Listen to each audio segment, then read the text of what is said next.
Hello everyone, it's me JB from UniqueTutorials. Today in this video I will show you how to control or operate your Apple Watch just by moving your hand fingers. So without further more delay, let's begin. So right now you can see my Apple Watch. So firstly just go to the settings and now just scroll down below and now you will see here one option written accessibility. Just tap on it.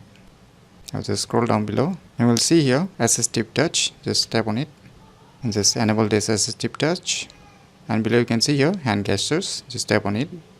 Just scroll down. So you can see here by pinch, as you can see here forward, you can just tap on it and you can customize depending upon your needs. So you can see here, so whichever you want you can select. So say let me select show apps here and just move back. So you can see below double pinch, cleanse and double cleanse.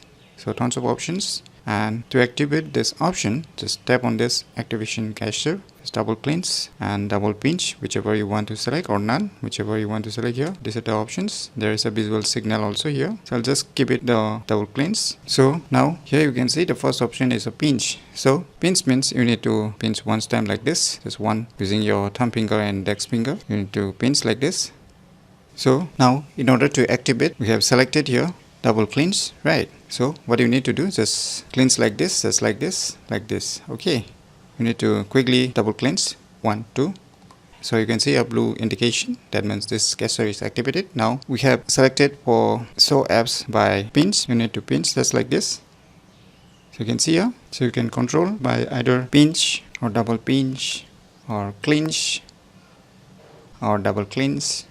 So you can see here everything you can control. So depending upon your needs you can customize. So by using this option hand gesture, you can easily control or operate your Apple Watch just by moving your hand fingers very easily. So if you never known about these cool tricks, then you should definitely give it a try. So if you find this video tutorial useful, please click on the thumbs like button, and if you're new to our channel, click on the subscribe button. And lastly, thanks for watching.